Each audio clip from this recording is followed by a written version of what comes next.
What's up, St. John and beyond? It's Father Jonathan, and today I want to talk a little bit about our expectations, our understanding of who God is, and how God sometimes turns that on its head and shatters that for us. Today, as I'm filming this, one of the readings for the Mass today is Acts chapter 11, verses 1 to 18, which I recommend for you to read. And what happens in that reading is, and this is the Acts of the Apostles, so this is after Jesus has risen from the dead, but St. Peter has this incredible vision. As he is praying, he has this incredible vision in which God comes and a sheet is laid down in front of him, and all of these animals come out. These animals who in the Old Testament were considered ritually impure and unclean, and therefore you could not eat them, okay? And this is a big deal, right? I mean, there's a lot of stuff about that in the Old Testament. Even to this day, you know, Orthodox Jews who keep kosher, don't eat certain things, right? This is why they wouldn't have a ham sandwich, you know, for instance, because a pig it was considered to be an unclean animal in the Scriptures. And so here are all these animals that Peter, being a faithful Jew, knew that he was not supposed to eat, had never eaten, and yet there they are, and God says, kill and eat. And Peter's tripped out by that. He's like, Lord, I'd never do that. I've never had, profane meat has never passed these lips. I would never do something like that. Are you kidding? And yet God repeats it to him over and over again until finally he gets the message. Now, the heart of the message for Peter was not just, hey, Peter, it's okay now if you want to have a ham sandwich. The heart of the message, as Peter soon realized, was that his whole picture of God was that God is the God of Israel, which, of course, he is the God. He was the God of Israel. He is the God of Israel, right? But what Peter understood that to mean was that God only cared about people within a certain space and frame, okay? And yet, here's God saying to him, no, in fact, I am the God of many nations. I am the God of all nations. And this was what would ultimately propel Peter to accept what St. Paul and others were telling him, and to reach out and expand the ministry of preaching the gospel to the Gentiles so that they could also come into the church, they could also come to know the saving love of Jesus Christ. Why? Well, because the whole point of the impurity laws and the whole point of, this is impure and this is not impure, was that it was meant to mark the people of Israel as different from the other nations. And for a time, that was absolutely necessary, okay? But things had changed, and now it was time for God to show the world something different and to show the world a little more of himself. And that required a lot of effort on the part of Peter and others in the church for them to get outside of their own preconceived notions of who God is. And believe it or not, this is something that can really hold us back, right? We get this idea in our heads, this is who God is.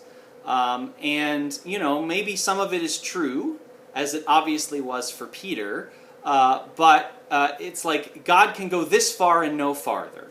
And without even realizing it, what we end up doing is we end up making an idol out of our own thoughts about God, right? Who is God? Well, God is whoever it is I picture in my head when I hear the word God. And that's who I'm going to worship. And even if God himself points me in a different direction, this is who I'm going to worship, right? And that starts to take us down the wrong path. This can be a little bit scary, this idea that God is going to blow up our idea of who he is from time to time, right? Because especially in the world we live in now, where nothing seems to be stable, at least we think to ourselves, at least I know that God is who he says he is, that God is stable. And it seems like if God can completely change for us the picture of who he is, that makes it really hard to have faith in him, right? We want to be able to trust in something fundamental, and so we want to be able to trust in God's word, we want to be able to trust in what the church teaches, we want to be able to trust in what's been revealed to us. And we can. here's the thing about this. God is never going to present himself to us in a way that is contradictory to what he has already revealed to be true and good about himself, right? So, we know that God is love. If God ever reveals himself to be hate, we know that that's not true, right? God has told us that he is good and that he has come to help us to be one with him, which involves making us good. And he's helped us to see what good actually looks like, which means he's never going to tell us that evil is good, right? If somebody comes to you in a dream or a vision claiming to be God and says, what you really ought to do is steal some stuff from your friend. Well, okay, that's not God. Either that's some evil spirit or that's just you trying to justify your own actions, right? But God's never going to tell you that theft is okay, murder is okay, adultery is okay, right? Like, there are things that we can rely on and go, okay, these things will always be true. I think it's a little confusing when we hear about God changing the purity laws because in our minds we sometimes confuse the idea of purity with morality. But it's not the same. To say that a pig is an unclean animal is not to say that a pig is immoral, right? It's simply to say that when you eat an unclean animal, that makes you unclean, which means you are not prepared to come into the presence of God.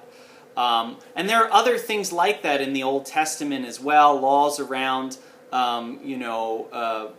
normal bodily functions, laws around when you'd been in contact with, if you've been in contact with a dead body, for instance, that would render you unclean for a period of time. You couldn't go into the temple for a period of time until you'd prayed and done some other stuff first. None of that is to say that it's immoral, right? Like, it's not immoral to touch a dead body. Of course it's not immoral, because if it was, we'd never have any funeral homes. It's not immoral for you to have normal bodily functions, right? If it was, I guess we'd all be immoral because, stuff happens.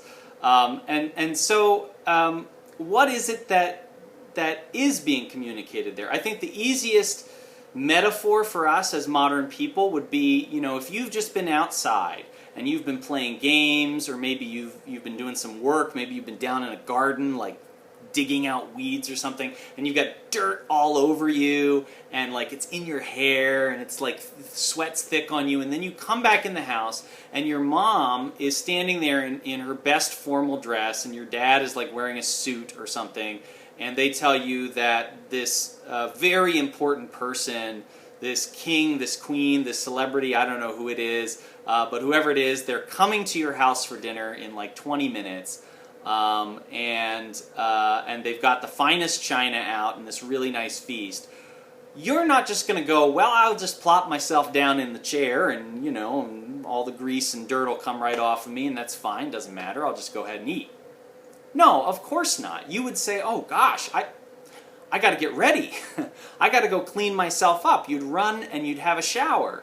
Not because you were immoral, but because you realized that you needed to get cleaned up before you came to this formal event and this formal meal. Well, something similar is happening with those purity laws in the Old Testament. They were absolutely necessary for a time to help mark out the people of Israel in a world in which people in general had lost touch, had lost contact with their God. But it wasn't about morality per se. Okay, what does all this have to do with us? It seems very strange, it seems very foreign to us, right? Like, I mean, if you're Catholic, you don't really think about this, right? Unless it's a Friday during Lent, you're not all that concerned about whether or not you have a ham sandwich on any given day. Fair enough. But the point is, you may have other things going on in your head, other ways in which you have, without realizing it, created an idol out of your thoughts about who God is, and boxed him in, and boxed in the way that he exercises his love, exercises his mercy, exercises his right to share his light with the world. It happens. It happens to all of us that, we do this, that because we like to be able to kind of control God and keep the parameters around him as simple and as easy for us as possible. From time to time, God is going to blow those parameters out of the water. He's going to take those idols that we've made of him and he's going to smash them. And it may be unpleasant, it may be difficult, it may be uncomfortable, just like it was uncomfortable for St. Peter. But it is ultimately for the good. Because every time God breaks down a wall that you've placed around him and expands for you who you understand God to be and who you see him to be, every time he does that, it brings you a little closer to being more loving, to being more good, to being more holy, and to being closer to him. And like I said, he's never going to do it in such a way so that it's completely inconsistent with what he's already revealed to you and what he's already revealed to the church, right? You can trust what the church teaches. You can trust what you find in the scriptures because these things are relaying the truth about God to us. But our way of taking that in, our way of taking in the reality of God is always in need of more adjustment and more expansion so that we can become closer to him, so that we can become more loving, more holy, and more whole. I hope God does some work on you, and I hope he expands your vision of what it means to love and to know him in this world. I also certainly hope that you all are safe and that you are healthy.